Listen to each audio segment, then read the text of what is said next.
Identifier les mécanismes cérébraux pour arrêter de fumer. Nous devons prendre en compte que fumer est un acte mécanique et répétitif qui nous conditionne, surtout psychologiquement. Du contrôle de ces pulsions dépend la réussite au moment de vouloir arrêter cette habitude si nocive. Une étude récente sur les habitudes pour arrêter de fumer, publiée dans la revue JAMA Psychiatrie, apporte des nouvelles importantes.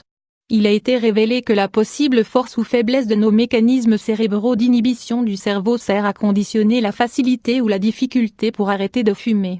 Pour de nombreux fumeurs arrêter de fumer est quelque chose de très compliqué. Quelles en sont les raisons? La nicotine est le premier élément addictif, mais il y a plus encore. Le comportement automatisé pour arrêter de fumer. Fumer est un comportement automatisé et il ne peut être contrôlé et inhibé par des cheminements cérébraux précis. Ce type de circuit serait interrompu et ne fonctionne pas correctement chez de nombreux fumeurs. La personne qui fume un paquet par jour de cigarettes est arrivée à faire de cette habitude quelque chose de répétitif, de mécanisé, qu'elle a besoin de faire pour une question mentale. Et cela va bien plus loin que l'addiction à la nicotine et à d'autres substances inhérentes au tabac. L'une des informations qu'apporte l'étude c'est qu'à un moindre niveau d'oxygénation du sang dans le circuit de contrôle de l'inhibition, plus grande est la probabilité que la personne résiste à la tentation de fumer. De cette manière il existerait d'importants facteurs neurobiologiques conditionnants qui expliqueraient pourquoi certains fumeurs ont plus de difficultés à arrêter de fumer.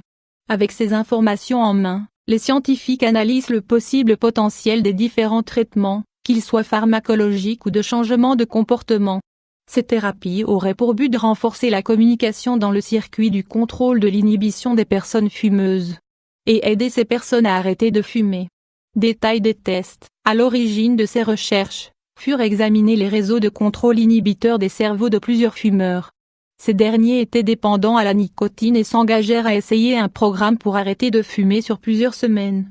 Au début du programme, les chercheurs ont utilisé une résonance magnétique fonctionnelle pour surveiller l'activité cérébrale.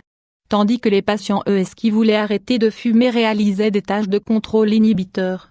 Les participants de l'étude devaient appuyer sur une touche de l'ordinateur à chaque fois qu'apparaissait un cercle de couleur sur l'écran. Parfois un cercle d'une autre couleur apparaissait.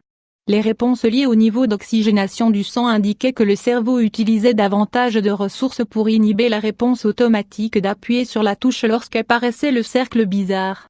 Conclusion de l'étude. Après 2 mois, parmi les participants qui voulaient arrêter de fumer, 50% y étaient parvenus.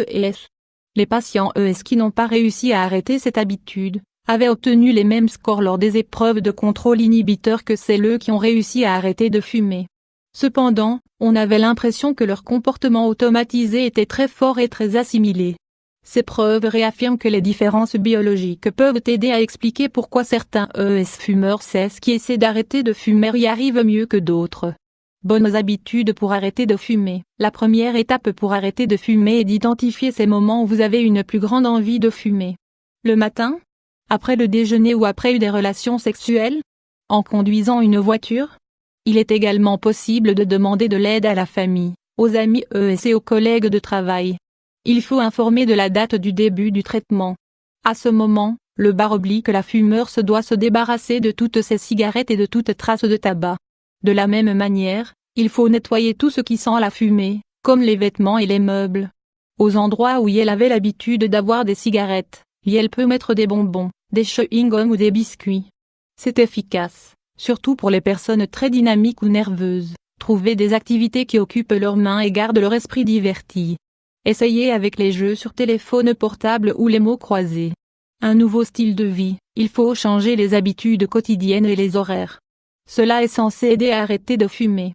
Par exemple, manger à des heures différentes, faire plusieurs petits repas au lieu d'un plus copieux, changer de chambre, de mobilier, etc.